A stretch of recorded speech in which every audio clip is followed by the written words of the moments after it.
Before I even ask my questions, can we go back to Akela? What was the other thing you wanted to mention? The idea, making a more direct connection between a family relationship between Irene and Lorraine. And which I'm not saying there is. I'm just saying that's up for interpretation as you see the movie and you start to kind of like, put the pieces together. But I thought that was a really compelling idea. And it's funny because there was things in it that I actually thought were very explicit in the movie that were cut in that, it's press day. I've been talking to lots of people. So most people have not picked that up. But there was a couple things that are very explicit about that would potentially reveal that if you looked carefully at the movie. But I think probably sometimes it just goes too fast or they don't catch the little details. Or you're just so terrified you can't pay attention to the details. Your movie's too scary. That's why people didn't pick up on it.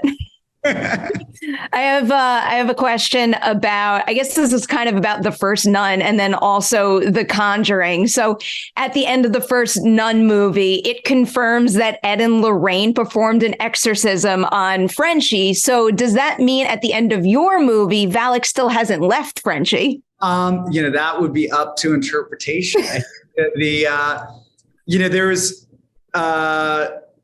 There's a moment in the end of the movie where I think that, there's a couple moments. There's a mid-credit that might tease something. Obviously, in the timeline of The Conjuring, to like answer it directly, we think he's saved at the end of this movie, but we know that later on, before the events of the first Conjuring, but after this movie, he is possessed, and that leads to it's a failed exorcism that leads to him taking his life.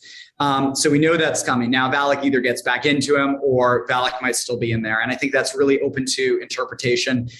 There's definitely a moment in the, I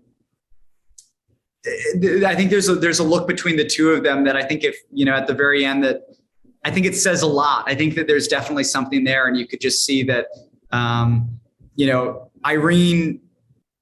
Irene has got a second sight. She knows like that there's, she sees things that aren't always there. And I feel like, watch your eyes in the end. Now I have yet another reason to go back and watch this again. I want to make sure I squeeze this question in because it's one of my absolute favorite parts of your movie. It's your goat/devil. Can you kind of walk us through what it took to create something like that, specifically in terms of how much of it is practically done on set versus things that are enhanced in post? It's almost all real actor, all practical, with the exception of his feet and his feet, basically for safety issues. We had claws.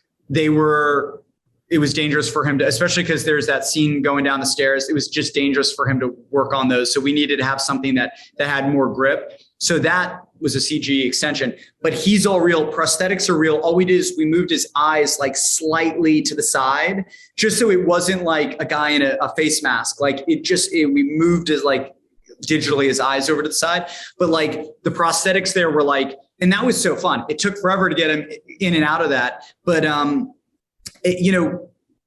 Dracula, Bram Stoker's Dracula was one of the inspirations of this. I loved that bat creature.